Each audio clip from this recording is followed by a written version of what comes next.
வாய்ப்பு கொடுத்த ஐயா பன்னீர்செல்வம் ஐயா அவர்களுக்கும் மகேஷ்குமார் ஐயா அவர்களுக்கும் எங்கள் தேசிய சித்த மருத்துவ நிறுவனத்தின் தலைவர் இயக்குனர் திரு ப்ரொஃபசர் டாக்டர் செந்தில்வேல் ஐயா அவர்களுக்கும் நன்றிகளை தெரிவித்துக் கொள்கிறேன்.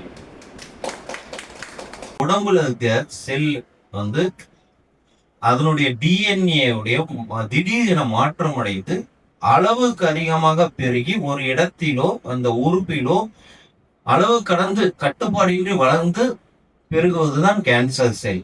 இந்த கேன்சர் வந்து பாத்தீங்கன்னா இப்போ அதிகமா வர்றது இந்த பெண்களுக்கு வந்து மார்பக கேன்சர், செர்விக் கேன்சர் அண்டு வாய்ப்புற்று இந்த மாதிரி இருக்கு.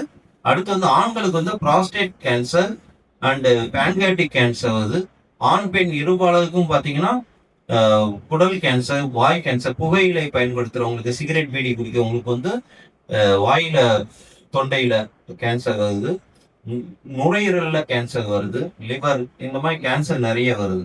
இப்போ இந்த கேன்சர் வர்றதுக்கான காரணங்கள்னு பார்த்தீங்கன்னா என்ன காரணத்தினால கேன்சர் வருதுன்னு கேட்டீங்கன்னா, நம்ம வந்து இயற்கை முறை மாற்றி சாப்பிட்றதுனால, கால சூழ்நிலையினாலையும் வரலாம்.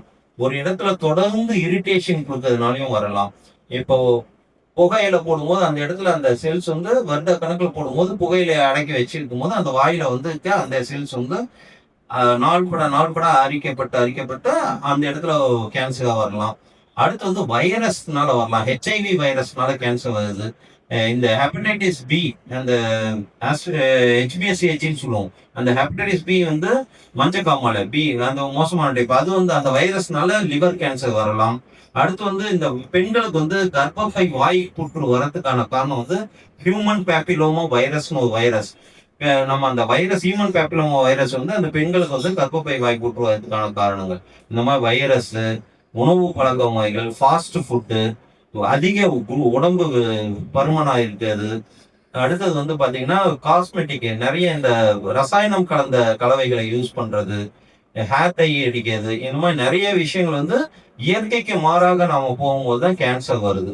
இந்த கேன்சருக்கான அறிகுறிகள் பாத்தீங்கன்னா, ஒருத்தருக்கு 1 மாசம் 2 மாசம் இருமல் வரலாம். தொடர்ந்து இருமல் வந்தா, மாத கணக்கில் 3 மாதத்துக்கு மேல வறட்டு இருமல் வந்தா அவங்க டெஸ்ட் பண்ணிக்கணும்.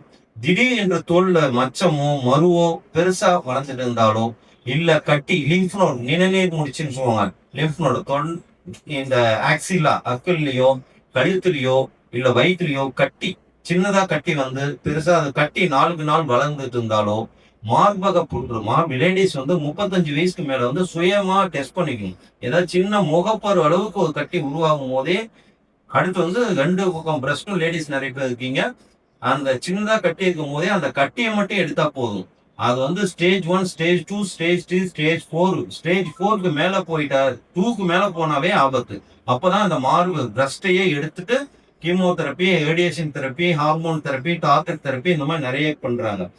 இந்த மாதிரி கேன்சருக்கு வந்து பெண்களுக்கு நிறைய இருக்கிறதுனால நான் அந்த பெண்களுக்கான கேன்சர் பத்தி சொல்றேன். அந்த மார்புல 2 பக்கம் மார்பும் பாத்தீங்கன்னா கட்டிமாய் ஆரம்ப நிலையிலேயே கண்டுபிடிச்சு நீங்க போனீங்கன்னா அந்த கட்டியை மட்டும் எடுத்தா போதும். அந்த கேன்சர் செல் வந்து உள்ளுக்குள்ளேயே இருந்து பெருகி அந்த கட்டிமாய் வளர்ந்து அது வலி கொடுக்கும் போது தான் நம்ம வராங்க. அப்போ ஸ்டேஜ் 2, ஸ்டேஜ் 3 போயிடுது. அதனால வந்து பாத்தீங்கன்னா உங்களுக்கு வந்து நிறைய செலவும் அதிகமாகும், அவங்க உயிரை காப்பாற்றுறதும் ரொம்ப கஷ்டமா இருக்குது. இப்போ அடுத்தது வந்து செர்விக்ஸ் கேன்சர். அடுத்தது வந்து மலம் ஜலம். இப்போ இயற்கைக்கு மாதமா மலச்சிக்கல் வரும்.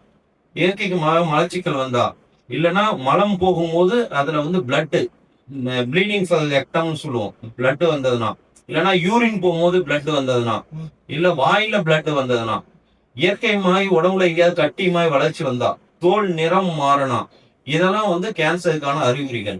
இப்போ வந்து அதீத சோர்வு, ரொம்ப டயர்டா இருப்பாங்க, எப்பயுமே டயர்டா இருப்பாங்க, கொஞ்சம் தூரம் நடந்தாலும் மூச்சு வாங்கும்.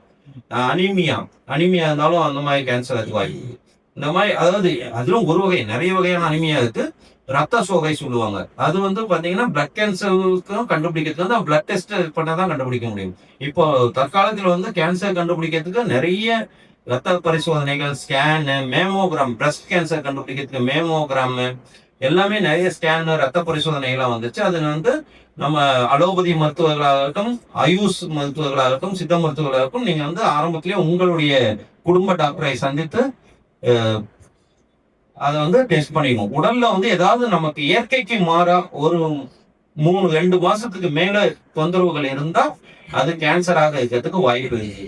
அடுத்தது வந்து கேன்சர் வராம தடுக்கிறதுக்காக நாம வந்து நிறைய வந்து இந்த ஃப்ரூட்ஸ், இந்த மாதிரி நான் ஏற்கனவே உங்களுக்கு திரும்ப திரும்ப சொல்றது, காய்கறிகள், கலர்ஃபுல் காய்கறிகள், எல்லா வித காய்கறிகளும் சாப்பிடணும், பழங்கள் சாப்பிடணும், எல்லா வித பழங்களும் சாப்பிடணும். இந்த மாதிரி இதெல்லாம் சாப்பிட்டுட்டு வந்துட்டு நம்ம நாளுக்கு உடலை வந்து பர்சனல் ஹைஜீன்றாங்க, பர்சனல் ஹைஜீனை மெயின்டைன் பண்ணி நம்ம வந்து முறையா செக்அப் பண்ணிக்கணும். 6 மாசத்துக்கு ஒரு முறை வந்து முறையா செக் பண்ணிக்கணும். ஏதாவது உடம்புல வந்து நமக்கு இருக்கான்னு பாத்துக்கிறது நம்ம சுயமாவே நம்ம பண்ணிக்கணும். அதாவது நமக்கு வந்து எப்ப அறிகுறி ஆரம்பிக்குதோ, நம்ம வந்து இப்போ வயிறு ஏப்பம் வரும், வயிறு ஜீரணம் ஆகாது, இன்டைஜஷன் ப்ராப்ளம் ஆகும். இன்டைஜஷன் ப்ராப்ளம்னா போய் ஒரு சோடா குடிக்கிறது, கடையில போய் இந்த ஜெலுசில் மாத்திரை வாங்கி சாப்பிடுறது, இந்த பேன் 40 ரேண்டாக் வாங்கி சாப்பிடுறது, அந்த மாதிரி இருக்கக்கூடாது. நம்ம வந்து ஏன் எதனால நமக்கு ஜீரணம் ஆகல அப்படின்னு நம்ம வந்து 1 மாசம் 2 மாசம்னா ஓகே. 3 மாசத்துக்கு மேல போய் உடம்பு திடீர் 10 கிலோ 15 கிலோ இழைக்கும் போது, இந்த மாதிரி வரும்போது நம்ம வந்து முறையா மருத்துவம் பார்த்துக்குவது நல்லது. நன்றி. சுகர் பத்தி பேசினோம். சுகர் ஒரு பரம்பரைக்கு பாத்தீங்கன்னா சுகரா வரும். ஒரு சிலருக்கு ஹார்ட் ப்ராப்ளம் இருக்கும். அவங்க அப்பா தாத்தா வந்து 35 வயசு 40 வயசு செத்துட்டாங்க. அவங்க பையனும் அதே மாதிரி இருப்பாங்க, பையன் குழந்தைங்க. அப்ப ஹார்ட் அட்டாக் வராத மாதிரி உணவு பழக்க வழக்கங்களை நம்ம அவங்க பயன்படுத்தணும். அவங்களும் அசைவ உணவு சாப்பிடக்கூடாது. அப்ப ஹார்ட் அட்டாக் வந்தா கூட அவங்க வந்து பாத்தீங்கன்னா 10 நாளுக்கு ஒரு மீன் சாப்பிடலாம், வேக வச்ச குழம்பு மீன் சாப்பிடலாம், சிக்கன் சாப்பிடலாம், முட்டை வெள்ளைக்கரு சாப்பிடலாம், அசைவ உணவு சாப்பிடலாம். முடிந்தவரை அசைவ உணவு தவிர்ப்பது நல்லது, ஆயுள் உணவை தவிர்ப்பது நல்லது. அவங்க வந்து ரெகுலரா வந்து பாத்தீங்கன்னா காய்கறிகள், பழங்கள். இந்த காய்கறிகள், பழங்கள் எதுக்காக நான் வலியுறுத்தி சொல்றேன் கீரைகள் சாப்பிடணும்னா, இதுல வந்து மைக்ரல் வால், அயோடிக் வால், வால்வு பிரச்சனை ஹார்ட்ல இருக்கவங்க அவங்க வந்து கீரை வகைகள் குறைக்கணும். ஏன்னா அதுல விட்டமின் கே இருக்கிறதுனால அவங்களுக்கு வால்வு ப்ராப்ளம் இருக்கு, வால்வுலர் ஹார்ட் டிசீஸ் இருக்கவங்க வந்து கீரைகள் சாப்பிடக்கூடாது. அடுத்து வந்து எதுக்காக சொன்னீங்கன்னா, இப்போ பார்த்தீங்கன்னா உலகம் முழுக்க America, Japan, Canada, Tamil Nadu, India எல்லா இடத்துலையும் பார்த்தீங்கன்னா மாரடைப்பு வந்து ஹார்ட் அட்டாக் வந்த பேஷண்ட் வந்து இறக்கக்கூடிய நேரம் பார்த்தீங்கன்னா காலையில் 5லேருந்து 7 மணியாக தான் இருக்கும். தூக்கத்திலேயே இறந்துட்டாங்க. ஆனால் தூக்கத்தில் இருக்க மாட்டாங்க. காலையில் வந்து மோஷன் போகிறதுக்கு முக்கிய ஸ்ட்ரெயின் பண்ணி போகக்கூடாது. மோஷன் டூ டாய்லெட் வந்து ஸ்ட்ரெயின் பண்ணி போகக்கூடாது. அப்படி ஸ்ட்ரெயின் பண்ணும்போது வேகஸ்ன்ற நரம்பு அழுத்தப்பட்டு மேலும் ஹார்ட் அட்டாக் அதிகப்படுத்தி அவங்க இறந்துடுவாங்க.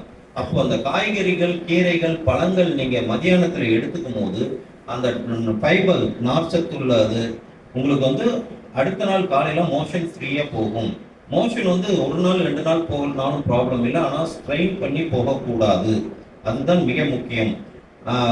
ஸ்ட்ரெயின் பண்ணி போனதுன்னா ஹார்ட் வந்து இதாகும். இப்போ பார்த்தீங்கன்னா ஒரு இசிஜி ஒருத்தருக்கு வந்து ஹார்ட் அட்டாக் இருக்கா இல்லையான்னு பார்க்கறது கார்டியாலஜிஸ்ட் என்ன சொல்றாங்க, எம்டிடிஎம் கார்டியாலஜிஸ்ட் பழக்கம் வந்து இசிஜி வச்சே சொல்ல மாட்டாங்க. எப்போ எடுத்து இசிஜியும் நார்மலாகும், எப்பவும் நார்மலாகும். இந்த ஹார்ட் அட்டாக் வந்து கன்ஃபர்மேஷன் டெஸ்ட் பார்த்தா கொரோனரி ஆன்ஜியோகிராம்னு சொல்லுவாங்க. ஆன்ஜியோ பண்றது தான் அதுதான் பெஸ்ட்.